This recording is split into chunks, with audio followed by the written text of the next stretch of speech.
So thank you very much. Nice to see you all. Hope you all had a happy Easter together. And of course, Easter is about the crucifixion, but even more importantly, the resurrection of Jesus, and which is an event which transformed and changed the whole of human history in many, many parts of the world. Because St. Paul said if there hadn't been the resurrection, then Jesus' death would have been in vain, and there would have been nothing would have been left. But because of Jesus' heart, his attitude on the cross, then he was resurrected. He came back to life on the third day, and he spent 40 days with his disciples and others, and then he went on, ascended into the spiritual world, the ascension. And then some days after that came Pentecost. So this is something quite extraordinary, the resurrection. Never happened before, never happened since. And so I want to look at this a little bit, but after the resurrection. And so I want to read a passage here from St. Luke. This is often called, this is about after the crucifixion. But obviously, as we know, this was not what the disciples expected. When they went into Jerusalem on Palm Sunday, they were singing, they were rejoicing, they were proclaiming Jesus as the King of the Jews. And everybody was so happy. Crowds of people were following him. Jesus was incredibly well accepted by the Jewish people of his time, and even amongst many of the leaders. But within a few days, the whole political circumstances changed, and he was arrested and he was put to death by the Romans as the King of the Jews, trying to lead a rebellion to overthrow Roman authority. And so for the disciples then, it was incredibly shocking. It's the last thing they expected. It's the last thing they wanted. And they were traumatized by this. And they were wondering, what should we do next? The Romans are going to come after the rest of us. What's going to happen next? And so while all the disciples were in a room together, it says here the women came back to the tomb. So at the crucifixion, it was the women, Joanna, Mary, Magdalene, and some others, those names I've forgotten, who were at the foot of the cross. They were the ones who were there supporting Jesus. And then on the third day, the Sunday, when the women came back from the tomb, where they found the tomb was empty, they told all these things to the 11 and to all the others. It was Mary Magdalene, Joanna, Mary the mother of James, and the others with them who told this to the apostles. So the women, they were actually the apostles to the apostles. They were the ones who first encountered and believed in the resurrected Jesus, and they're the ones who went and told Jesus' disciples.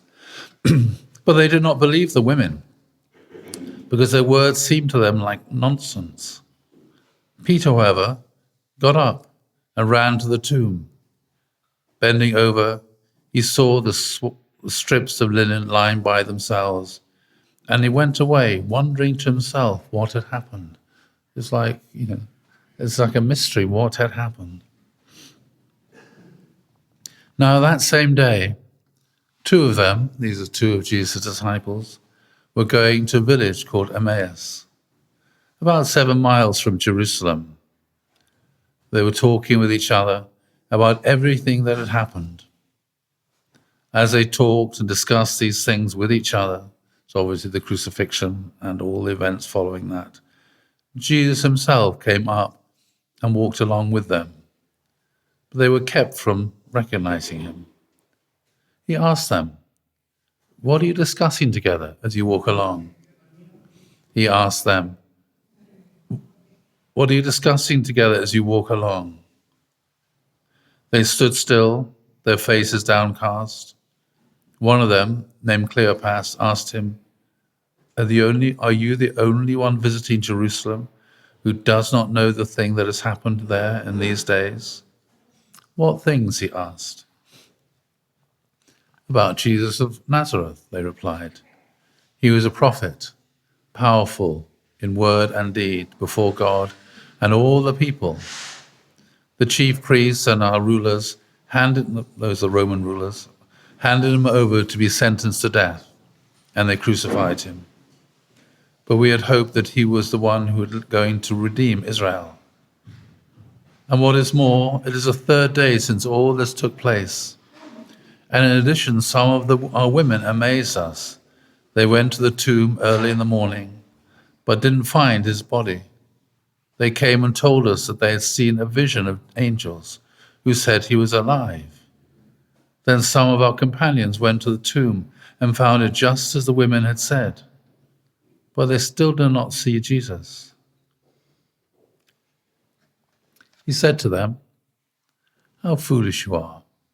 How slow to believe all that the prophets have spoken. Did not the Messiah have to suffer these things and then enter his glory?" And beginning with the Moses and all the prophets, he explained to them what was said in all the scriptures concerning himself. And as they approached the village to which they were going, Jesus continued on as if he were going further. But they urged him strongly, "Stay with us, for it is nearly evening. The day is almost over." So he went to stay with them. When he was at the table with them, he took bread, gave thanks, broke it, and began to give it to them. Then their eyes were opened, and they recognized him, and he disappeared from their sight. They asked each other, "Were not our hearts burning within us when he talked with us on the road and opened the scriptures to us?" They got up and returned once to Jerusalem. There they found the 11 and those with them assembled together, and saying, "It is true, the Lord has risen and has appeared to Simon." Then the two told what had happened on the way and how Jesus was recognized by them when he broke the bread. So I always find this incredibly moving, this particular passage after the resurrection. And it's always something which has always struck me. Because after, we know that the crucifixion should not have taken place. The disciples themselves, they said, we expected him to be the one who was going to save Israel. That's what they expected, that he was the one who was going to redeem Israel. They didn't expect the crucifixion to take place. That was the last thing they expected or wanted to happen, but it did. And you can imagine how much they themselves have racked with feelings of guilt, that they hadn't stood up and protected Jesus enough. They must have felt really bad about what had happened. And, you can imagine these kind of feelings they would have had when Jesus was taken away from them and tried and put to death. And Jesus himself obviously knew that wasn't what God's will was. That wasn't what God wanted to happen. God wanted Jesus to be able to become literally the King of the Jews and to bring salvation to the world. So when Jesus meets them, what's very interesting then is what he says to them. Yeah, he doesn't say to them, "Yeah, you messed up." He doesn't say to them, he's not angry with them, he's not accusing them, he's not judging them. But what does he actually do? He goes through it all and he explains to them, looking at all the scriptures, that actually what happened was what was supposed to happen, and that because of this, then he would enter into his glory. It's a paradox, isn't it? Yeah. Jesus said, and went through all the scriptures with them, all the prophets, picking out all these verses, the passages from Isaiah, and this, and this, that we're very familiar with, which predicted or appeared to predict the crucifixion. And he said, all these are relevant to me. They're all about me. And all these things are supposed to happen so that I can enter into my glory. It's kind of interesting. Why did he do that? Yeah. And then, then the disciples, of course, they were completely transformed by this encounter with Jesus, and they recognized him finally when he broke bread. And you can imagine then, as I said there, our hearts are burning within us when he talked with us on the road and opened the scriptures to us. So I wonder, well, where did this come from, this pattern of... So one of the things noticed in the song there, Rivers of Zion, what do you do when a disaster has befallen you? Those Jewish people, they were living there in Babylon. That's not where they wanted to be. That wasn't their home. But the Babylonians, they invaded Israel, they destroyed the temple, and 10,000 or so of them were carted off down to Babylon. And when that kind of traumatic disaster has happened to your community and to you and your family, and you can imagine the hundreds of thousands of people that would have been slaughtered in that kind of event, and you've been taken off into exile, what do you do? How do you deal with that kind of thing? And so you can see there, how do you sing a song to the Lord in a strange and foreign land? But they managed to do that. They managed to turn it around, and so they were able to go back eventually to the Holy Land and rebuild the temple. And so this is very much the thing. How do you deal with personal disaster? How do you deal with family disaster? How does one deal with a national disaster? This is so important, how you deal with disasters. Because we look at the news, disasters are happening to people all the time, personally, on a family level, community level, football level. One's football team loses. No, it happens. You're there. You can see two football teams. They're battling it out, and both of them are doing incredibly well. But one of them scores a winning goal in the last moment, and you can see they're elated, and the other team is completely deflated. Yeah? What do you do? As a manager, very different situations to deal with right in the very last moment. How do you respond to victory and disaster? As Rudyard Kipling said, both imposters that you deal with just the same. So this is the thing. How do you deal with that? So Jesus had, as he said, he was a student of the scriptures. And so there was another event, which I just want to go back to. This is a story of Joseph and his brothers. Joseph had 11 brothers, 10 were older than him. And he really annoyed them. He got up their noses, and he really upset them because he didn't behave very well. And so eventually they got so fed up with him, they sold him into slavery. You can imagine what a disaster that must have felt for Joseph, being sold into slavery. How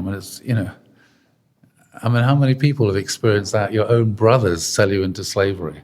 It kind of, you might expect it, well, the neighboring town where we are enemies, okay, but my own brothers sold me into slavery. How do you deal with that? And that was obviously a huge thing that he had to deal with as he went into work in Potiphar's house and the various events that took place there. And then following that, he ended up in prison and all the events that took place there. And eventually ended up becoming the Prince of Egypt. Well, anyway, it's a film, the Prime Minister of Egypt. And then, now living a life of great success and very successful. And then suddenly, and he probably forgot about his family altogether. Actually, that's when he named his son, the first son he had. God has helped me to forget all my past. So he forgot all the terrible things that happened with his family, with his brothers, being sold into slavery, being thrown into prison. He was just enjoying life, had been a very successful politician. And then suddenly, all the past appeared back again. His brothers appeared in front of him to buy grain. And suddenly, all the memories came back. All the feelings that he had when he'd been sold into slavery by his brothers. And he's having to decide, what am I going to do with this?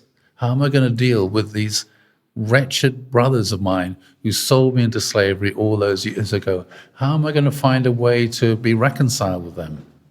Just like Dad was with Uncle Esau. How am I going to find a way to deal with this relationship and to put it right in some way?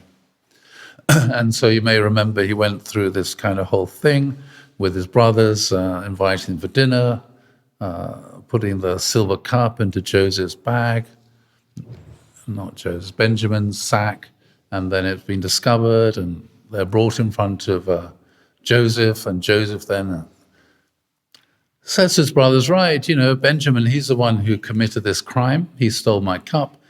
He stays in prison. The rest of you can go home. And this is like a sort of moment of decision. What's going to happen? Are they going to go this way and that way, or that way? And the whole of the Bible is entirely all about, especially the Old Testament, is all about people having to make choices and decisions, moral choices and decisions about are they going to go this way, or are they going to go that way. And that's why people have free will. They have to make these kind of serious choices. And it just so happened that Judah said, I'll go to prison instead of my brother. Let him go home. I'll go to prison instead of him. At that point, Joseph broke down.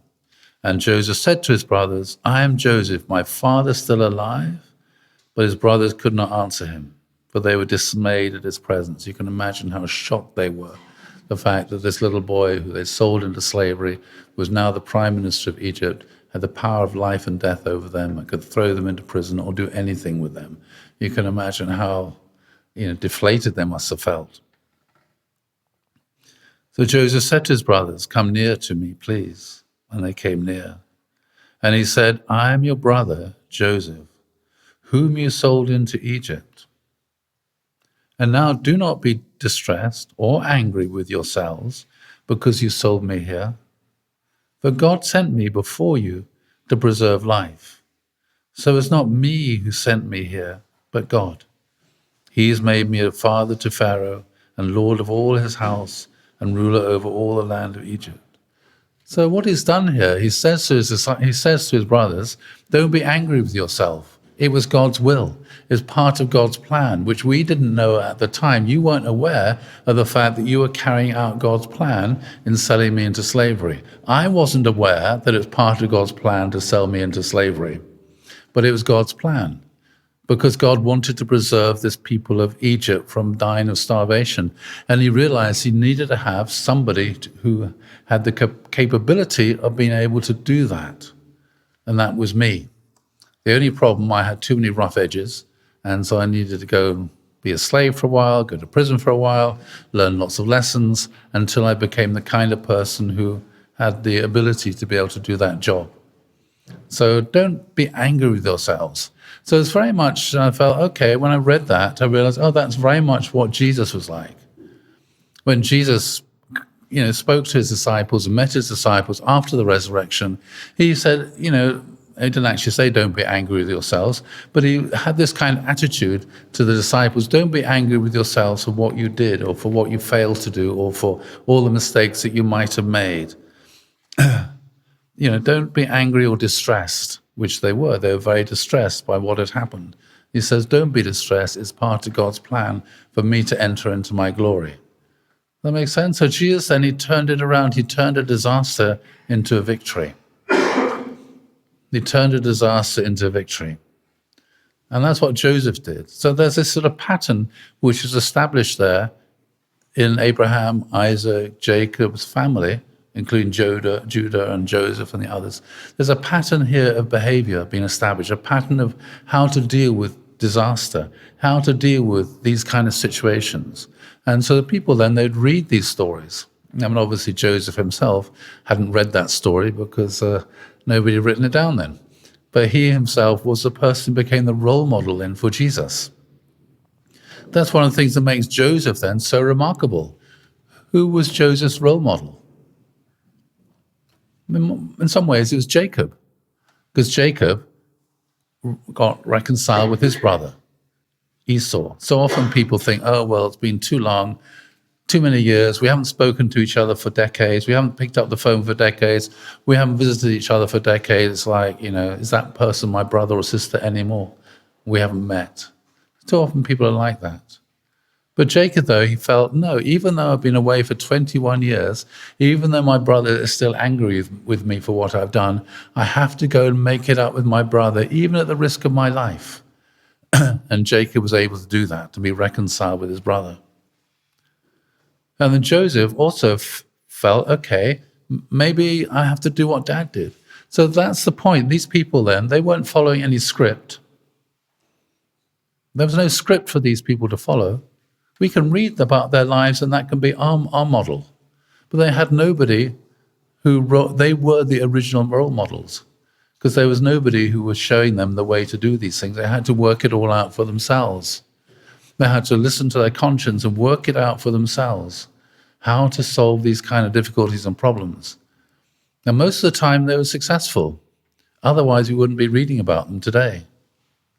It annoys me when people say, oh, they failed this, failed that, failed. They weren't failures.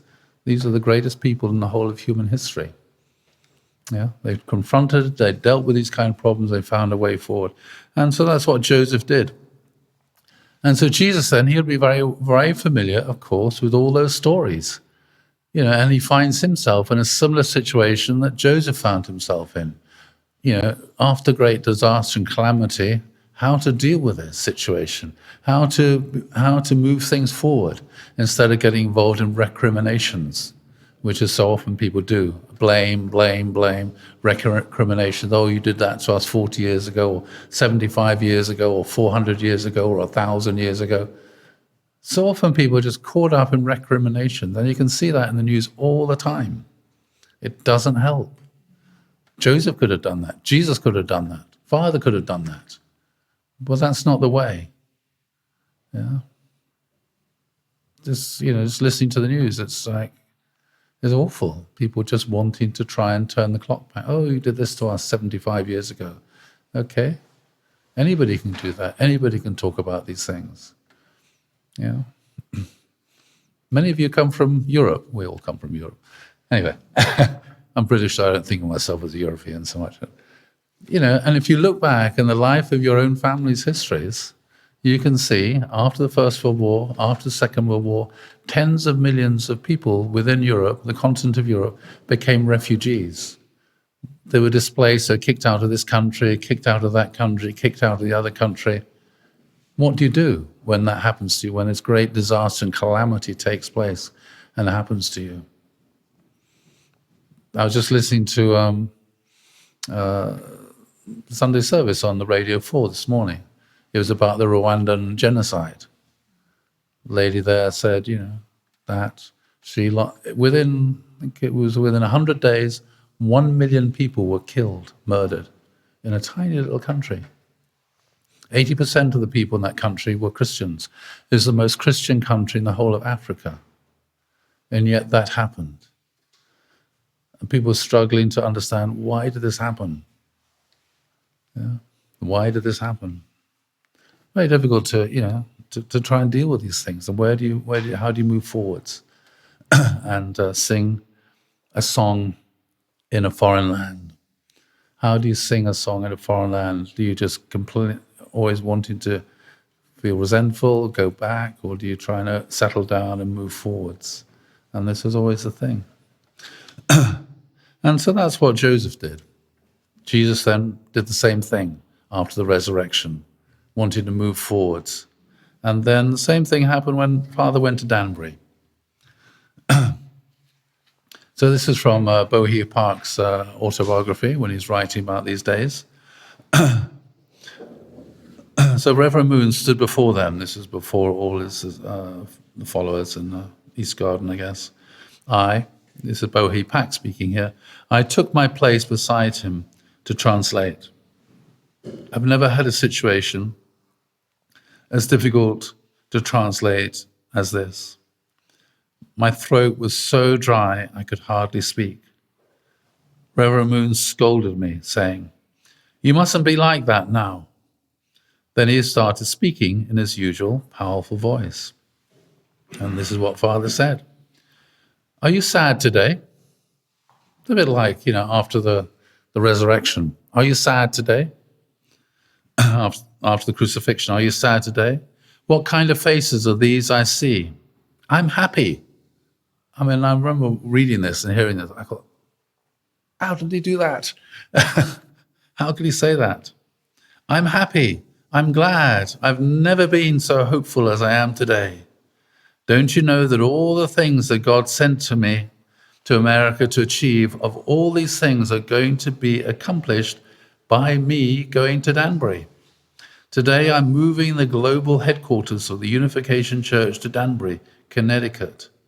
I can see a new hope just beyond the hill where the Danbury prison stands. A new heaven and a new earth are waiting for me. When I think of all the miracles and the heavenly grace that heaven has in store, I feel like I can't contain my excitement. I'm looking at the mysterious and profound providence of God, and I'm eager and ready to depart. But what kind of faces do you have on today? It seems like you're not thinking about the things with a focus on God's will. You think, like Jesus said, you foolish people. You're not thinking about the focus on God's will. You're thinking about the situation focused on human beings. Have we lost? Have we won? Yes, we've won. Have I given in to America, or is America given in to me? America's given in to you. So that's all we need to worry about. Today, I want you, all of you, to send me off as a heavenly victor. You should be bold and fearless. Fight on with the highest of spirits. As is the master, so are his men. Got it? And the members answered in one loud voice, yes. And when I remember at that time when Father was going to Danbury, we were making fasting, we were praying, etc., etc., etc.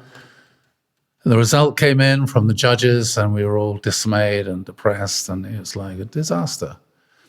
But that was how Father took it. Father took it in the way that Jesus took it. Jesus took it in the way that Joseph took it.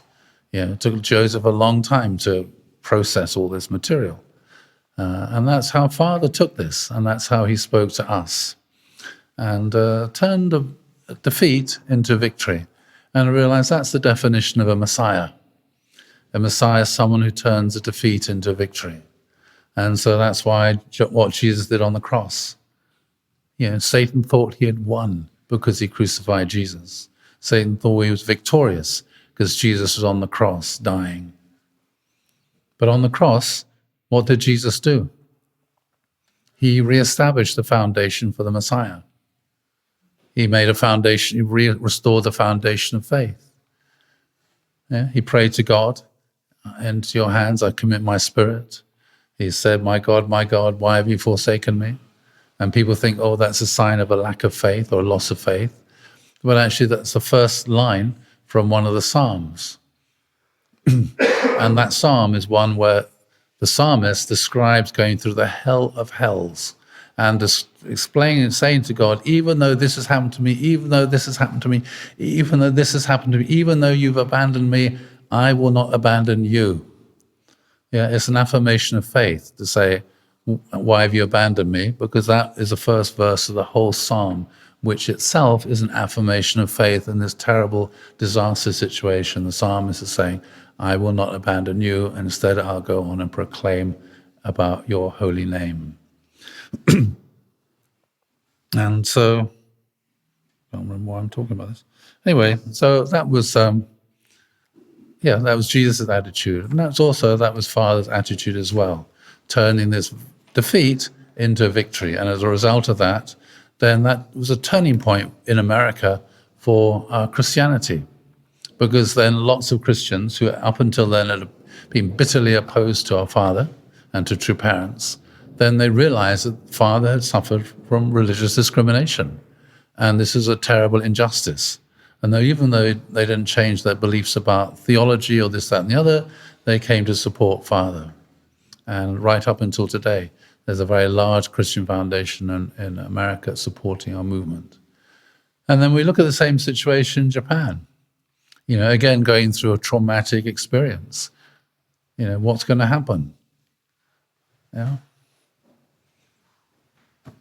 Though again, some groups, religious groups, unbeknown to us, are starting to realize actually what's happening to the Moonies could happen to us. And maybe we need to start getting actively involved. And so, again, this is an opportunity to be able to change the way things are. In my opinion, we had a similar experience after the Daily Mail case, but I think we didn't turn that defeat into a victory. And I think that was a real serious mistake for our own movement in this country. We didn't go out with renewed vigor and be happy. As Father said, be happy. So after the Daily Mail case, we weren't happy. And we never really recovered from that, in my opinion. Anyway, so here we are again. So let's see if we can learn the lessons of the past for our own selves when these sorts of things happen, and for our community and for our country. And also, let's hope that different people in the world learn from these kind of ways to approach calamity and disaster. So thank you all very much, and God bless you.